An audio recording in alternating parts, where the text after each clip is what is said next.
vamos a ver lo que es la dinámica grupal, que es lo que se representa en un grupo, ese encuadre, ese contexto, sí, que tiene que ver con ese objetivo de la tarea, que va a estar bajo constantes temporales, que tiene que ver con ese tiempo, sí, espaciales, que es el espacio donde yo me voy a reunir con ese grupo, sí. Y también funcionales, que tiene que ver para qué yo me voy a reunir con ese grupo, porque cuál va a ser esa función que yo me voy a reunir con ese grupo. También vamos a tener lo que es la dinámica interna, que puede ser la atmósfera y la comunicación. Cuando nos referimos a la atmósfera, nos referimos a todos aquellos elementos que hacen el clima grupal, si es ese proceso mediante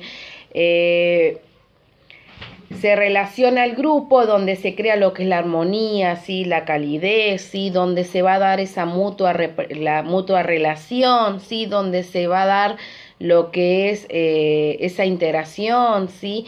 Donde tiene que ver con ese clima grupal, ese rapport, ¿sí? Que se va creando un ambiente, ¿sí? Cuando ya hay confianza con los integrantes del grupo. Bien, y la comunicación es lo fundamental en un grupo, ¿sí? Es el pilar. En psicología social, la comunicación es lo fundamental.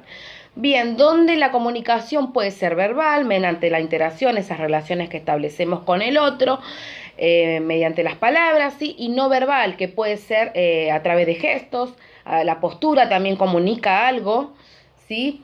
Ciertas también silencios, que muchas veces los silencios porque nos hacen ruido porque algo está pasando, ¿sí? Bueno, después tenemos que los grupos pueden ser homogéneos o heterogéneos. Homogéneos que pueden ser de la misma naturaleza y heterogéneos de distintas naturalezas. Y a eso se refiere por ahí con lo que tiene que ver con distintos ideales, distintas religiones, ¿sí?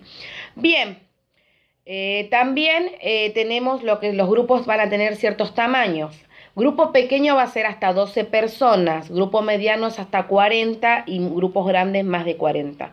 También es fundamental que dentro de un grupo pueda haber normas. Y cuando nos referimos a normas básicas, nos estamos refiriendo a ciertas normas que impone un grupo y que van a ser diferentes a la de los otros. Por ejemplo, tomando lo que es la religión, el testigo de Jehová no festeja cumpleaños y no festejan, por ejemplo, lo que es Navidad y Año Nuevo, ¿sí?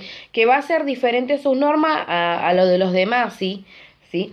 Bien, después tenemos las formales, que estas van a ser dirigidas con respecto a la eficacia al logro del objetivo. Por ahí cuando nos reunimos para hacer un trabajo práctico, pueden ser una norma formal, ¿sí? Y también la tenemos las informales, que van a ser aquellas que nos orientan hacia la satisfacción emocional, que tiene que ver, por ejemplo, cuando hacemos actividades, los deportes, pueden ser también cuando vamos a los grupos de autoayuda, ¿sí? O vamos a lo que es las terapias, ¿sí? Con diferentes grupos, o que tiene que ver con esa satisfacción emocional, con aquello que yo también me gusta, afectivo, ¿sí? Voy también a hacer tipos de esas normas, tiene esos grupos. Bien. Un grupo operativo es un grupo terapéutico cuya tarea va a ser curar. Un grupo se lo puede definir también dándole una definición que es la pluralidad de individuos, así que se relacionan uno con otros, siempre a través de un objetivo, ¿sí? Cumplir esa tarea en común que tiene un grupo. Bien, los grupos humanos se pueden clasificar en muchedumbre, barra y agrupamiento. Tenemos los grupos primarios, los grupos secundarios, grupos de pertenencia y grupos de referencia, ¿sí?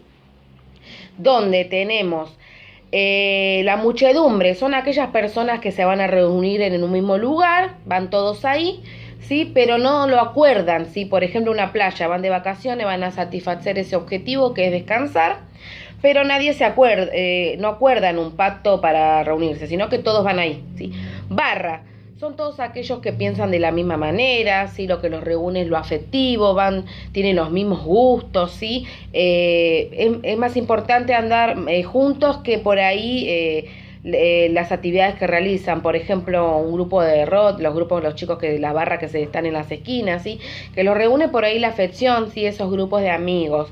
Bien, después tenemos lo que es el agrupamiento, que tienen que ver cuando se reúnen por cierta frecuencia para poder tratar objetivos comunes, por ejemplo, una academia, un sindicato, ¿sí?